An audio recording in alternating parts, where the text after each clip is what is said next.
Good morning, good afternoon, good evening, everyone, wherever you're joining us from. Welcome to the next installment of tinyML Talks.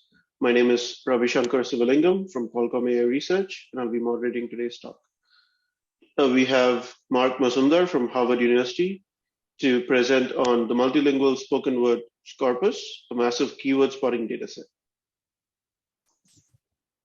I'd like to thank tinyML Talks strategic partners, Aeon Devices, ARM, DeepLight, Edge Impulse, Emza Visual Sense, Greenwaves Technologies, Grovity Inc., HOTG, ImageBob, Latent AI, Maxim Integrated, Kixo, Qualcomm, Reality AI, Renesas, Rixon, SAP, Seed Studio, Sensimal, Stream Analyze, Life, ST Micro, SynSense, and Sentient.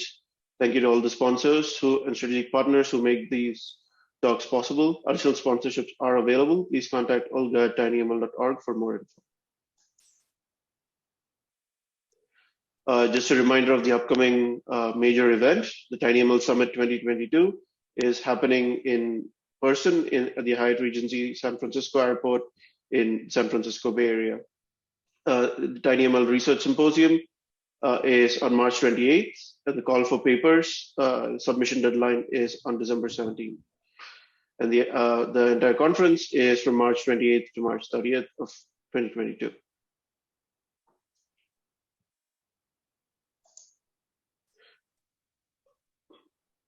Last month, we had many great events. Notable among them are the tinyML for Good workshop on November 17th. The videos for the talks are available on our YouTube channel. Please check it out when you have a chance.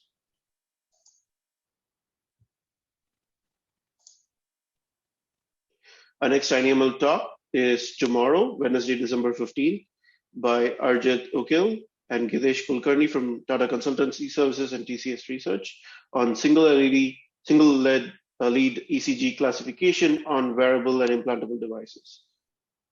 The webcast start time is slightly different. It's 6 a.m. Pacific time to be more convenient for the local time in India. All right, now to introduce our speaker. Mark Mazumder is a PhD student in Professor Vijay Janappa Reddy's group at Harvard University. His research interests are in efficient machine learning techniques for small data sets. Prior to joining Harvard, Mark was an associate staff member at MIT Lincoln Lab, where he performed research in computer vision and robotics. Take it away, Mark. Thanks, Ravi. I really appreciate it. Very happy to be presenting to everyone today. I'll be introducing the multilingual spoken words data set and also talking about few-shot keyword spotting in any language. So the plan for today is to provide an overview of the data set, to discuss how we use the data set to enable few-shot keyword spotting, to provide a live demo, and quickly give an overview of our collab tutorial on how to get started yourself with our data set and our keyword spotting model. I want to start by acknowledging the large team, including my advisor, Professor Vijay Janappa Reddy. This is a big team effort, and I really appreciate everyone's help with both the data set and the research. So I think this audience is probably quite familiar with keyword spotting. This is a big success story in tinyML, where things like Google Voice Assistant, Siri, Alexa, these are running always on small machine learning models to detect wake words that then enable a larger suite of voice-based interactions. But one of the problems here is that these support very limited vocabularies and languages, and the wake word models themselves in particular. And part of the problem that causes this is that these models require thousands or even millions of training examples per keyword, and that can be prohibitively difficult to collect. So the purpose of the data set that we've released is to make voice interfaces available to a worldwide audience by providing a large corpus of spoken words. And in particular, what we'll do is start by going through what's in the data set, and then we'll talk about how it's used for keyword spotting applications. So just to start with the overview, we have 50 languages in our data set, and we've coarsely bucketed it into 3 categories, depending on how much data we have for each language. We have each sample is 1 second in length. And so for, for example, in our high resource languages, we have 12 languages that each contain over 100 hours of keyword spotting data. In total, these 50 languages are estimated, if you use the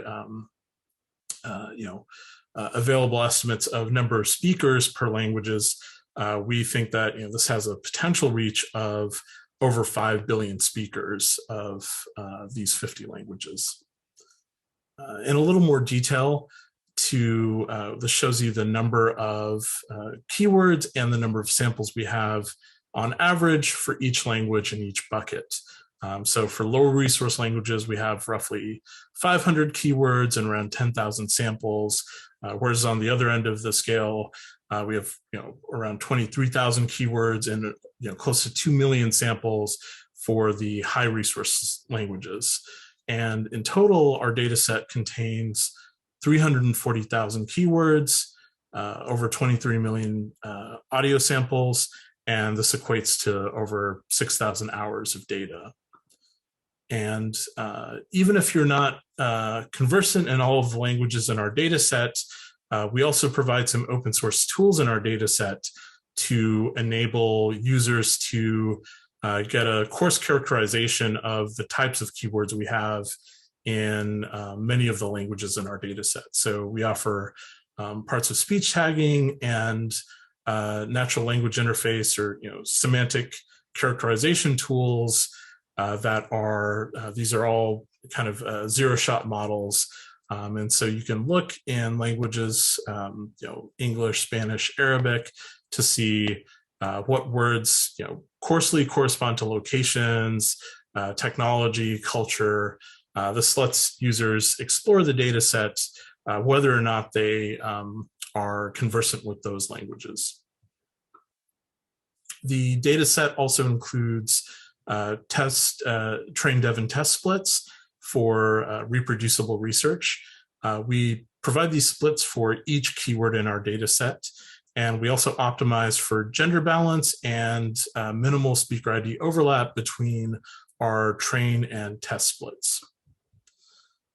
Now we'll talk a little bit about how we constructed the data set. All of our data so far is sourced from the Common Voice project. This is a massive project that's focused on crowdsourcing sentence audio and text transcriptions in over 70 languages. And what we do is we extract individual keywords from Common Voice sentences using forced alignment. I'll talk in a little more detail about that. Our intent is that by providing users with this large keyword data set, one application of our data set is that you can use this to directly train keyword spotting models. But the other application is to support transfer learning to fine-tune models on keywords and languages which are not present in our data set. We have a few inclusion criteria for the keywords that we include in our data set. First is that this is a very coarse stop word filter. We have a minimum character length of 3 or 2 in Chinese. And the idea here is to not include words like a, an, of, to. These are quite difficult because they're very short words. They're quite difficult to extract, and they tend not to be as useful for keyword spotting applications. Also, we ensure that we have at least 5 samples per keyword. So to present our extraction pipeline in a little bit more detail, we take in pairs of text transcriptions and sentence audio. This currently comes from Common Voice, but we can ingest any source, and our plan is to grow to include more sources of data as we expand the data set. Next, we run forced alignment, as I mentioned earlier, and this is a well-established technique for estimating boundaries of each word given a larger context. There's certainly many other ways to apply forced alignment as well, but in our case, we're interested in word boundaries. Additionally, the alignments that we use for our data set are trained. We train our alignment models from a flat start. In other words, we don't have any prior acoustic models. We're just training directly on the data itself. And we use the Montreal Forced Aligner in particular, which is a Caldi-based forced alignment system. So now that we have estimated word boundaries, we then extract the keywords that we're interested in by applying our inclusion criteria. And so we extract frequent keywords into our data set, and these isolated keywords can now be used to train keyword spotting models. It's worth mentioning that there are several potential sources of error in our data set since we're automatically generating this data set. For instance, there can be transcript mismatches between what's spoken and what the voice prompt to be read is. We can also have estimated word boundary errors from the forced alignment process, as well as other potential sources of error. So we provide a self-supervised nearest neighbor anomaly detection algorithm, which can automatically filter out many of the erroneous samples using a distance metric. And what we did to evaluate this is we manually listened to 75 keywords in English, Spanish, and German, and applied our anomaly detection algorithm. And what we observe is that for the nearest 50 clips based on our distance metric, there is an error rate of around 3% of all of these samples. Whereas on the farthest side of the distance metric, close to 24% of all of the samples are erroneous. And this is actually a tunable threshold. So users of our data set can decide whether they want a large noisy data set or a small cleaner data set by applying this algorithm, again, without requiring manual listening and verification to every keyword. So the idea here is to really enable fast prototyping. It's also worth mentioning that we include all of the alignments that we've generated in our data set. And this includes both the keywords that we have in our data set, as well as the non-keyword data that we've aligned. So these are provided as Pratt text grids, and we use the Opus compression format for the audio. And our total data set download size right now is 150 gigabytes, although again, this is likely to continue to grow. And now I'll talk a little bit about how we use our data set for training and evaluating keyword spotting models.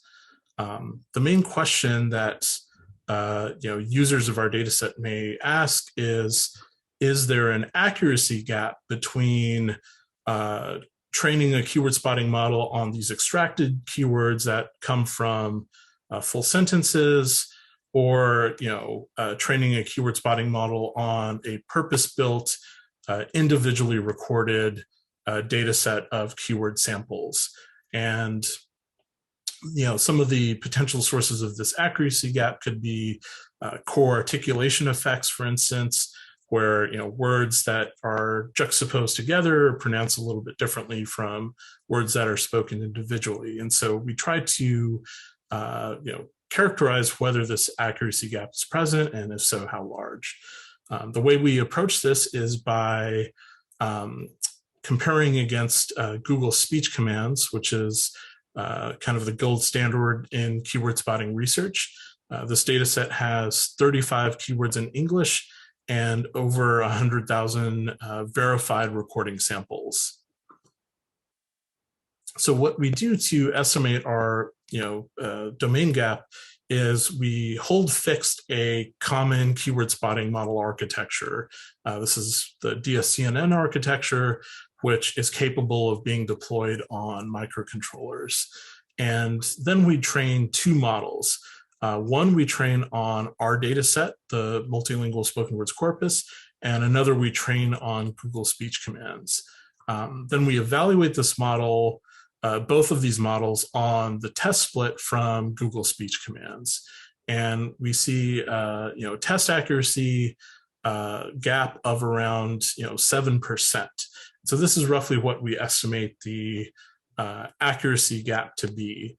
It's important to note that the accuracies that are listed here are not necessarily the thing to focus on. These are there's many architectures that provide state-of-the-art results in keyword spotting that are much higher than these test accuracies. But this is the idea here is we're really focused on the relative measure, and so we want to try to minimize the introduction of complexities that are required to sort of the bells and whistles required to get to very high accuracies, 96, 97%. But the point is the relative accuracy gap is maybe around 7%. I'll pause here for a minute and see if there's any questions from the audience.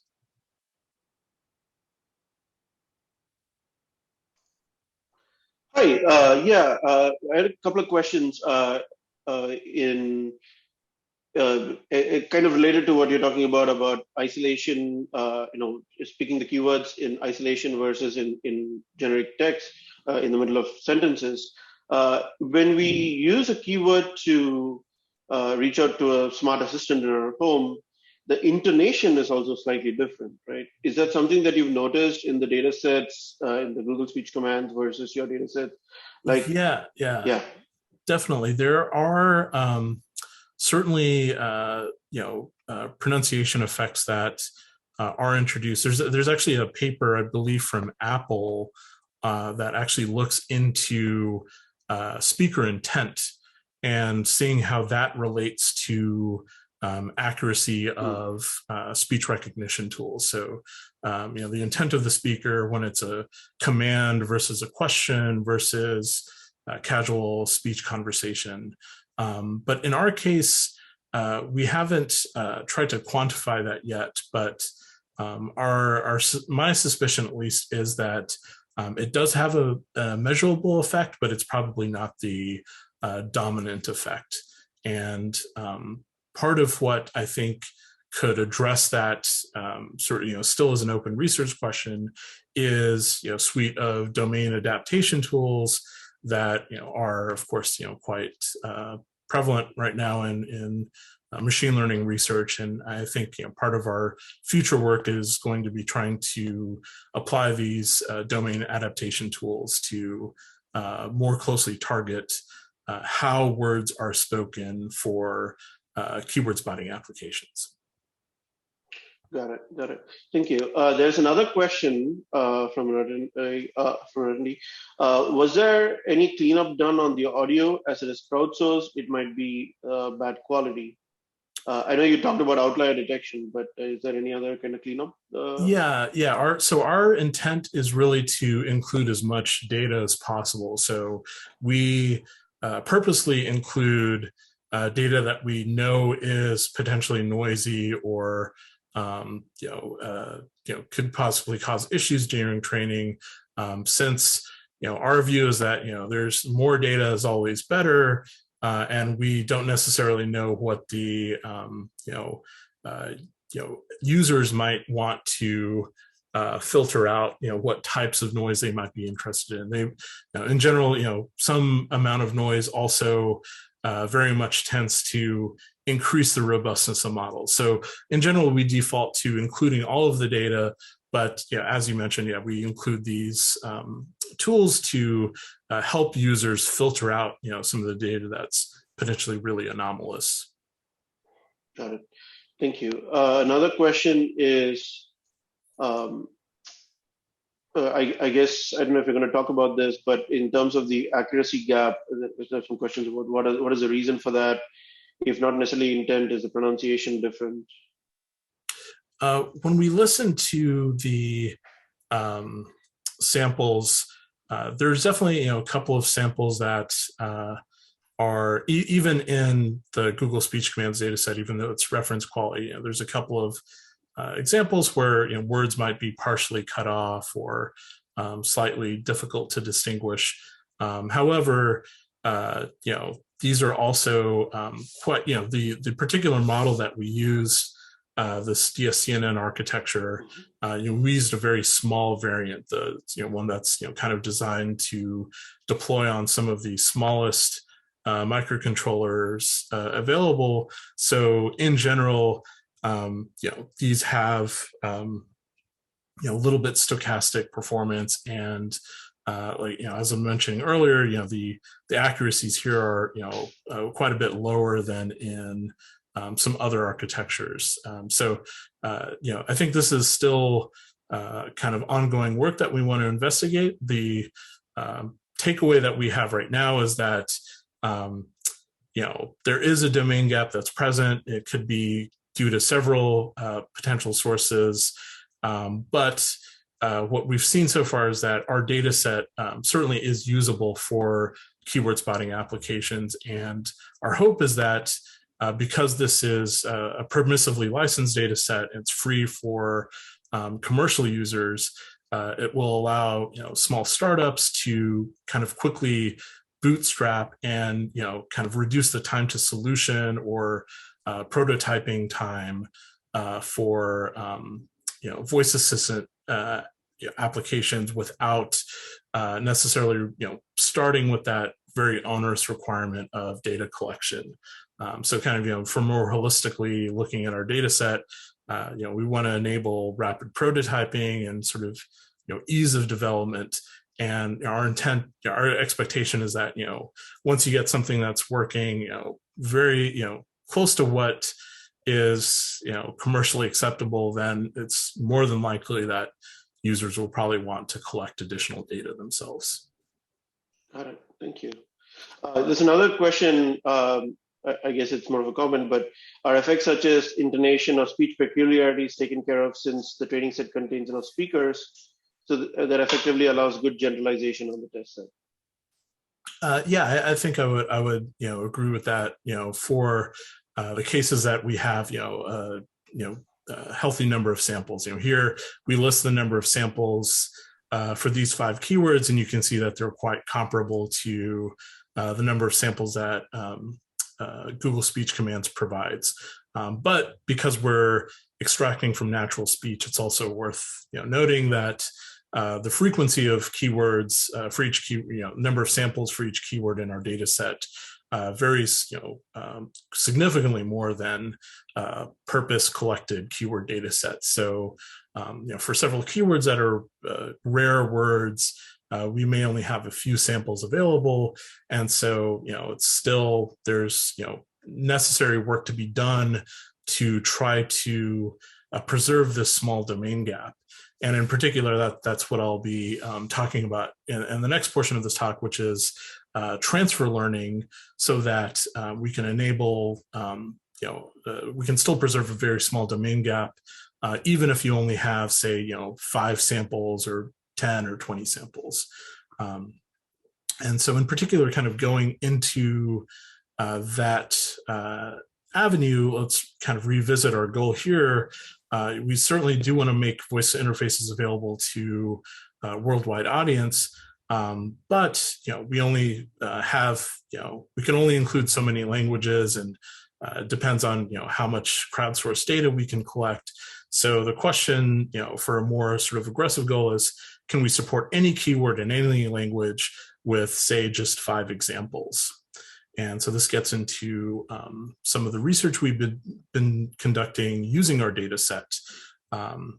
Our approach for trying to solve that problem is to train a multilingual embedding model. And this is just a simple classifier that's trained on 760 frequently occurring words in 9 languages that have been sampled from our generated data set. These are the languages that we use, and you can also see that the number of words we use for each language is also kind of falls off in a sort of zip curve. It's, we have many more samples available in English versus, we only have 7 words in Dutch. But the idea here is to try to have maybe approximately 2,000 or so samples available for each of the keywords that we trained this embedding model on. And so we trained a classifier on those 760 words, plus an additional class for background noise. And after we've trained this classifier, we use the next to last layer for generating embedding representations. And in particular, this is like a 1024 dimensional unit vector or embedding vector that we then use for keyword spotting tasks. And to actually look at an example of this embedding vector, these are 2 speakers saying the word national, and we're looking at the first, I think, like 120-ish units from the next to last layer, and you can see that there's these 2 vectors look approximately similar, and so the idea here is that we're preserving keyword features that are hopefully insensitive to speaker ID. And this is kind of a broader view of the embedding model outputs, where we've taken 165 words that were not used to train the classifier and projected it through a dimensionality reduction algorithm, t-SNE. And you can see that here, each cluster is a different word. And the idea here is that we have small interclass distances. So the same word is clustered together, and hopefully large interclass distances. And in other words, different words are separated from each other. And so, with that embedding model, we can now use it as a feature extractor to fine-tune keyword spotting models for arbitrary keywords in any language. And here are the experiments that we did.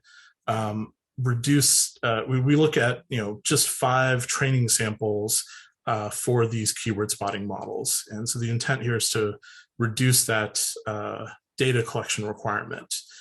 We also use a pre-computed bank of unknown words. And then the idea here is to preserve the ability for this keyword spotting model to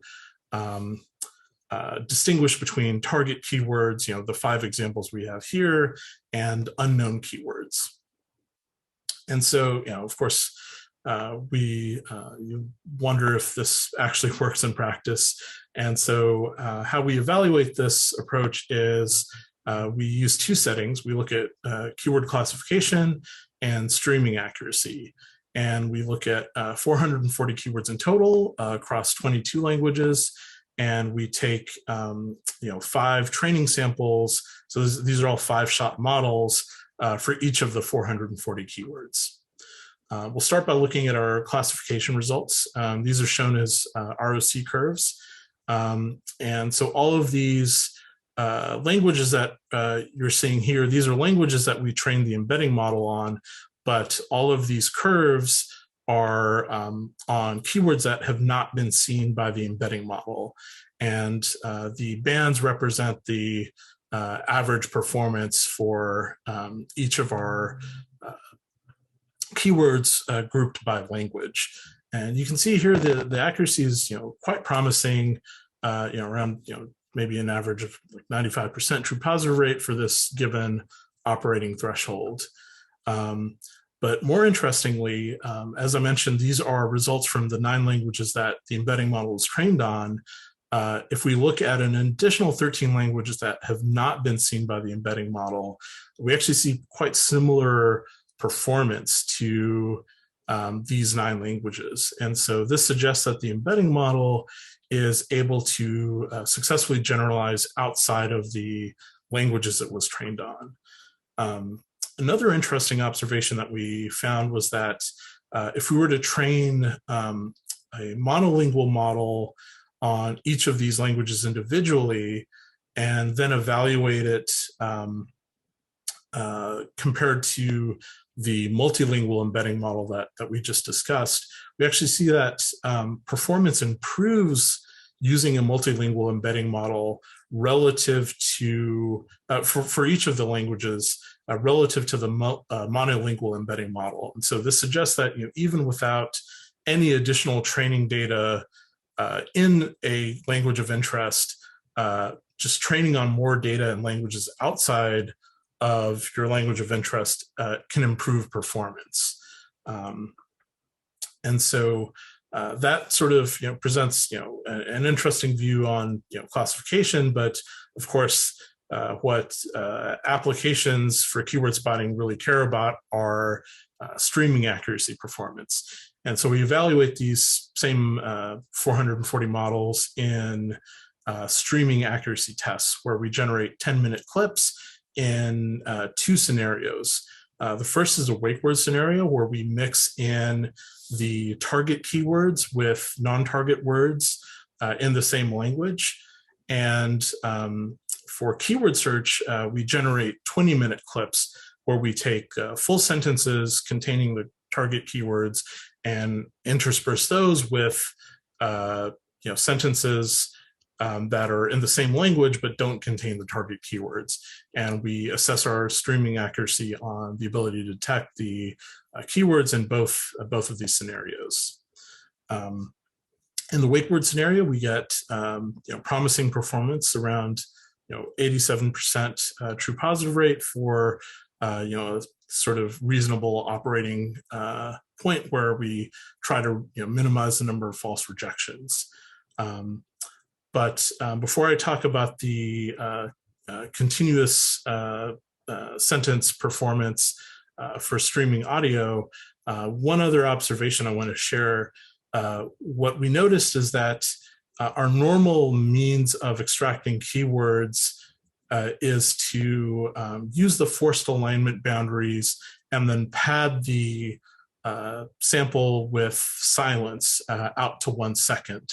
But when we were conducting these tests, we actually realized that if we also at the same time extract the same keyword, but we include the surrounding contextual audio, so the words that were spoken directly before and after the keyword of interest, and train on both of these samples, so in effect doubling our data set, this actually significantly improves keyword search performance.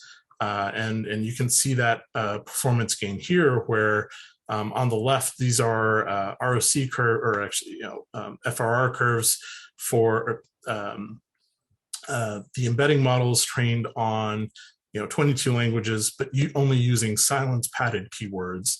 And this is in contrast to the embedding models that have actually been trained on both silence and context padded keywords. And this has a much higher average true positive rate for each of these 22 languages. One other thing to note here is that we actually don't see an appreciable impact on the wake word performance. So we kind of preserve the same performance on wake words. In fact, the results presented here use the contextually trained keyword spotting models, embedding models, excuse me. But we do see, thankfully, a significant improvement in keyword search performance. So winding all the way back to this initial question of, what is the accuracy gap, in particular when you don't have thousands of examples, you only have a few examples of it, potentially even extracted keywords without collecting any more data. We compare that again to Google speech commands, except now we train two 5-shot embedding models. And so, now we train on 5 samples drawn from our data set. This is, constitutes one model, and we compare that against a model that's fine-tuned on 5 random samples from the training split from Google speech commands. And then now again, we evaluate it on the test split of Google speech commands, and we see a couple of things. One, the accuracy gap is smaller, and two, even though these are just, these are models that are only trained on 5 examples of, left, right, down, yes, and off, the test accuracy is actually, higher than what we were seeing earlier in the DSCNN architecture. And there's, again, ways to get, the performance of these models even higher.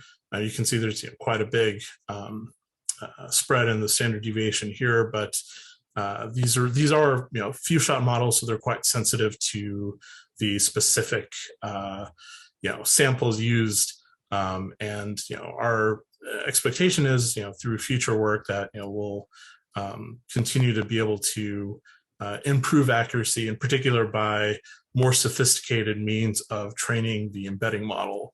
The approach we took is absolutely the simplest thing you could possibly do to train an embedding model, which is just take a bog standard classifier and chop off the last layer. So starting to wrap up the slide portion of the talk before I switch to the quick live demo, I wanted to mention that our data set is maintained by mlcommons.org, and our expectation is to as Common Voice continues to collect more data and other sources of audio become available that are usable for public domain use or CC BY use, we'll continue to release new versions of our data sets. And our data set, as I mentioned, it's freely downloadable, permissively licensed. It's also available through TensorFlow data sets. So the idea here is it's a kind of a one-line import if you want to experiment with the data set. And it's actually going live today. I don't know that it's live just yet, but I think within the next maybe hour or so, it should be available on mlcommons.org. And we're very excited to be releasing this data set today. And lastly, I mentioned I'll have a live demo. And the context for this demo is we're using our data set and our approach to keyword search to as a potential solution for broadcast radio monitoring. And the idea here is for low resource languages like Luganda, which is spoken in Uganda, in many areas of the developing world, where like social media, Twitter, Facebook, isn't necessarily readily available or always available, and connectivity is sparse. Oftentimes, call-in shows, public radio shows, are good surrogates for estimating sentiment and understanding public opinion on important topics like food scarcity issues or disease outbreaks, these kinds of things. And so we're working with collaborators at Makerere University in Uganda to perform COVID-19 related keyword search tasks. And this is hopefully something that the Uganda Ministry of Health can do to understand the impact of public interventions towards COVID-19 response. And this, is work that other researchers have also explored.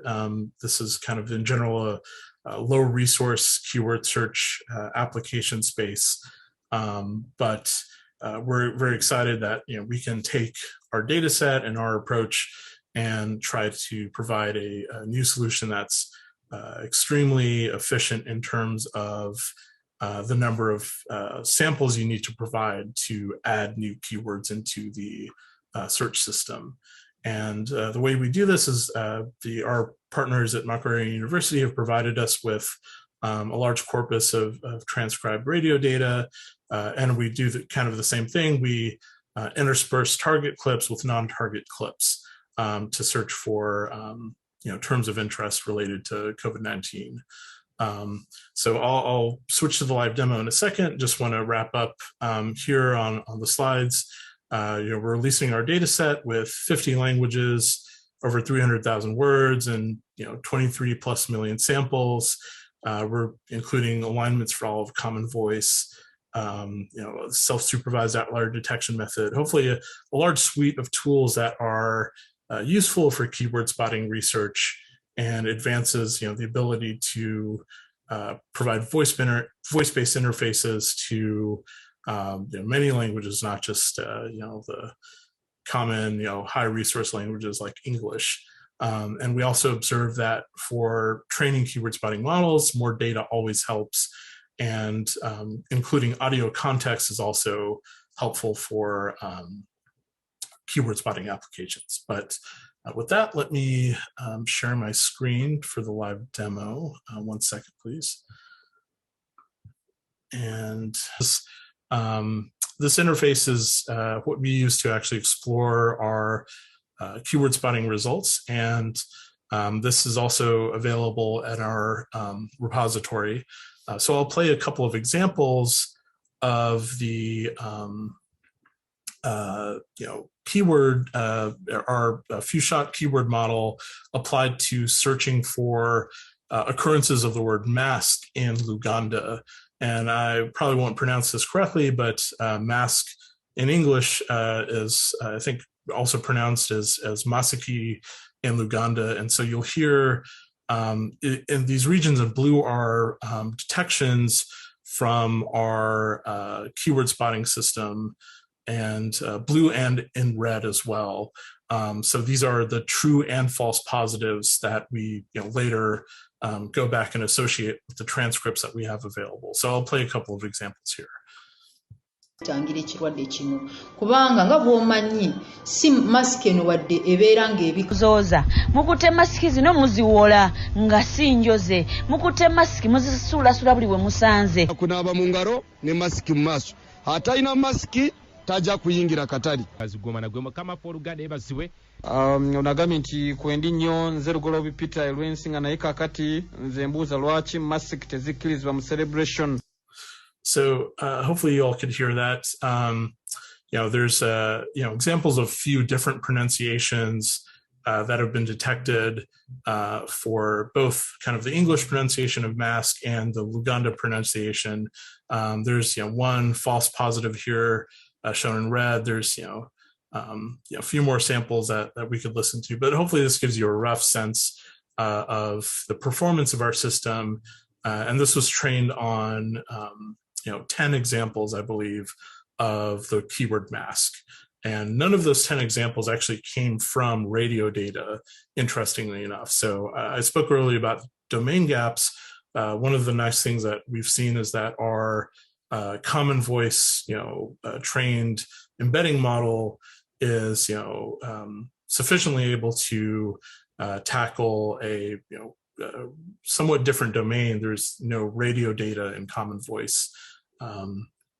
So it's nice to see that here. And I can talk in more detail. One of the significant boost to performance will be, we plan to release a new version of our embedding model that's trained on a much wider source of background noise. All of our background noise came from Google speech commands, which only has, I think, like 10 minutes of background noise samples. So there's that should also significantly boost performance and reduce the number of false positives. So finally, the last couple of things I wanted to point folks to, this is our repository, and in particular in our repository, there's a intro tutorial that's already available, even though our data set is still a few minutes away from being released. And so if you open up this tutorial, it's a notebook that you can run in Google Colab, and this will show you how to get started with the data set and train a few-shot model. And so I have a live version running here. I won't go through every line, but just kind of quickly walk through the overview of this tutorial. Starts, of course, by importing code from our repository. then downloading a microset of our data set. So this is just a small portion of the full spoken words corpus data set that contains, I think, 51 words in English and Spanish. And once that data set is downloaded, there's some code to convert the data set from the Opus format to a WAV format. Then we can listen to a couple of examples here. This is an example of the word 3 from our data set. 3. And word 3 in Spanish. So hopefully you could hear that. They're a little quiet. This is a visualization of the spectrogram inputs that we take into our embedding model, which is a 49 by 40 representation. If you're familiar with MFCC features or FFT representations, this is how we actually ingest audio into our embedding model through a spectrogram representation. And then we can train our keyword spotting models by using the embedding model that I spoke about earlier. In particular, this is an example of the word 3, the example of the word 3 that I played earlier in English. This is the embedding vector representation, the full 1024 dimensional representation here. I mentioned that TSNE example earlier. This is the same kind of visualization, except this is using the UMAP algorithm. And again, you can still see that the same keywords are in the same color and they're clustered together, and there's a healthy separation between different keywords, which is the kind of behavior that's promising for an embedding representation. And here, this is actually where we train the keyword spotting model. This is a 5-shot model trained on tiempo in Spanish, which means either time or weather. And so this is the number of training samples, development samples, and test samples that we have for tiempo in our data set. You can see we have around 1,200 training samples in total, but we're only going to use 5 of them. So these are the 5 examples we'll train our keyword spotting model on. We can listen to these as well, hopefully. Tiempo. Tiempo. Tiempo. Tiempo. Tiempo. And with those 5 samples, this cell trains the keyword spotting model itself. It's worth noting here that I think the total model only takes 20 seconds or 30 seconds to train. It's very quick to train a few-shot model. It's just fine-tuning on the embedding model. And then we can evaluate on the test set, this 5-shot model. And here we get around 89% accuracy. And we can, the rest of the notebook shows how to listen to the correctly classified samples, some of the incorrectly classified samples. I think there's 30 some samples or 20 samples for the incorrect classified samples. And most importantly, or maybe not most, but also very important, to ensure that we've preserved the ability to not have false positives. We also evaluate on the non-target keywords we have. So, I mentioned that this is only evaluated on 380 samples just for speed of evaluation on Colab, but you can run it on many thousands of examples that are available in a microset, and we correctly classify 96% of these 380 samples as non-target words. And these are all of the words that are not tiempo, 20 samples each for words that are not tiempo in our microsets. And next, the Colab just mentions again this visualizer that I pointed to earlier, how to download the data set, and of course points to our papers This is the dataset paper from the NeurIPS datasets and benchmarks track this year. And this is our interspeech paper on few-shot keyword spotting in any language. And with that, I'll conclude the talk and take any questions that you all may have. Thank you, Mark. That was excellent. And thanks for walking us through the notebook as well. Yeah, we're really excited to get the data set and play with it. And also thank you for helping to make that easily accessible through TensorFlow data sets. We have a few more questions. How do you deal with words that sound the same, but actually different? This might not be a big issue in English, but quite a big one in Chinese. Yeah, there's certainly a potential for this to crop up as an issue in a couple places.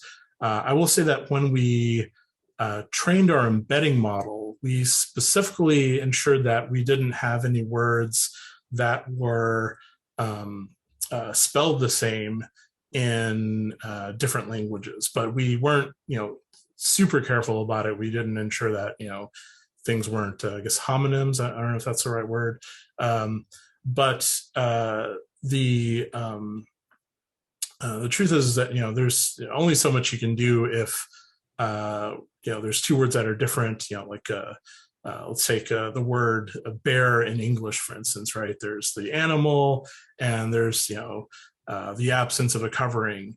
That's, it's going to probably sound the exact same. And so there's not necessarily that much you can do in isolation. However, if you have context, it's possible that, you can actually distinguish between those, but that gets more into general speech recognition and maybe less so keyword spotting.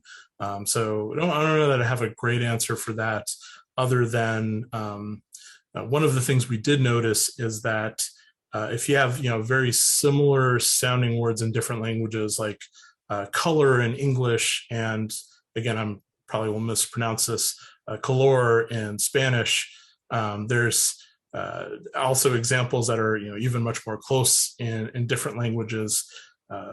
We did notice that it's possible that the feature extraction in our embedding model may actually sometimes benefit from that. Specifically, that there's the small intonations, as long as they are actually pronounced a little bit differently, that forces the keyword spotting model to pick up on those differences in its feature extraction pipeline. So that can actually also potentially benefit. So kind of a mixed answer there. There's, we don't have a full solution, but, in some cases it can be beneficial as well. Got it. Something to add there. I mean, I would think for speech recognition, yeah, you could definitely use context around it.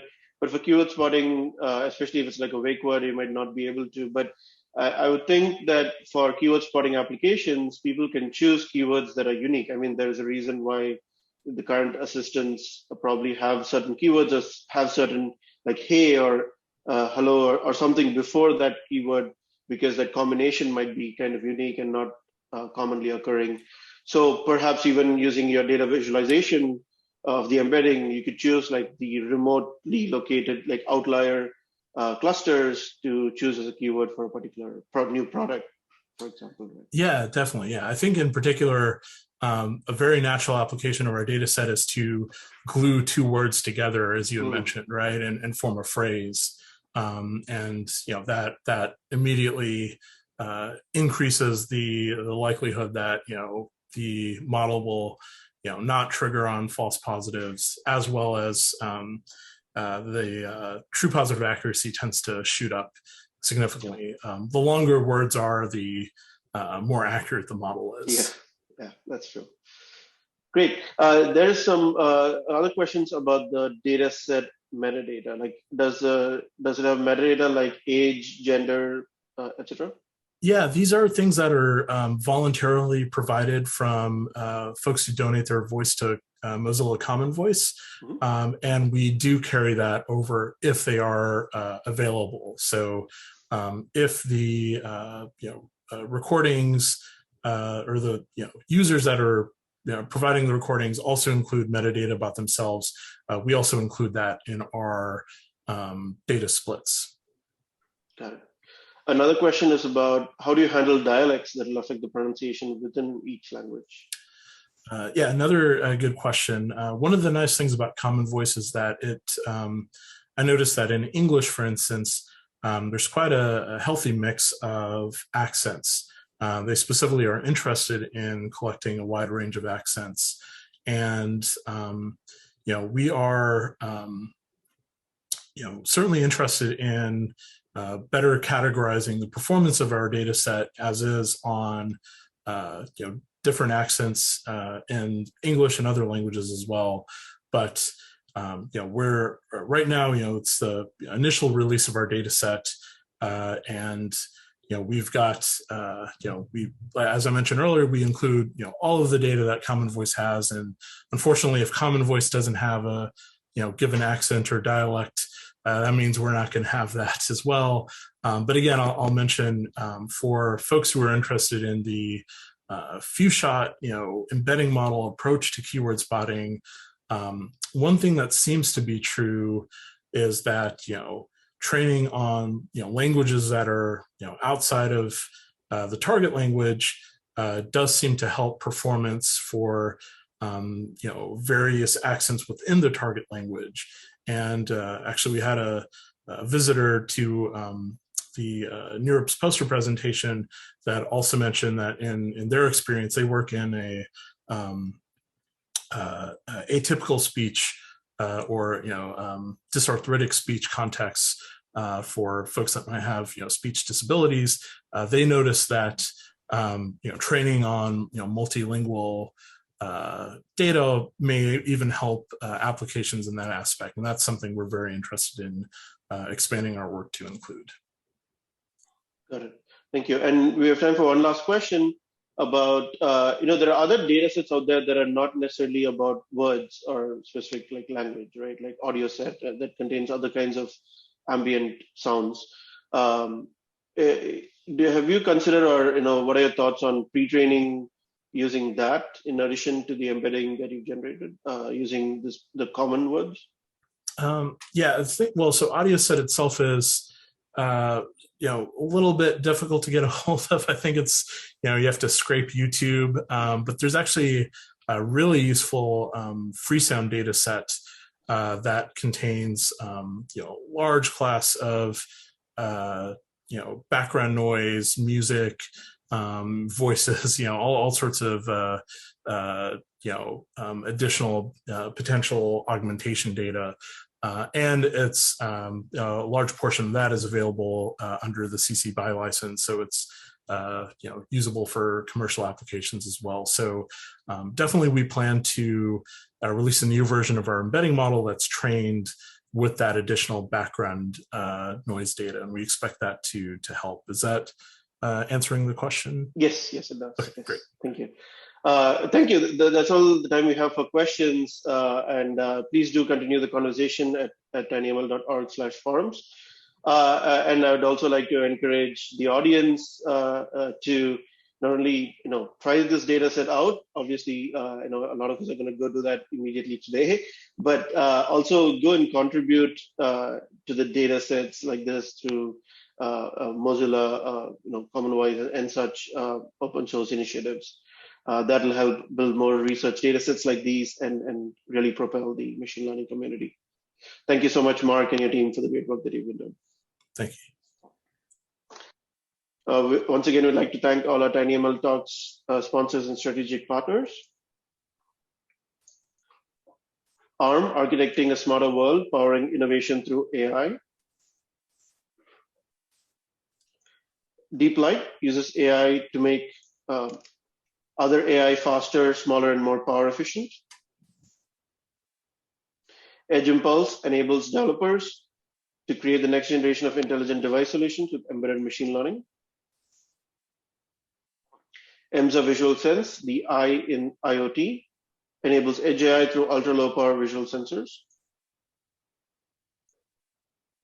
GreenWaves Technologies, enabling the next generation of sensor and hearable products to process rich data with energy efficiency.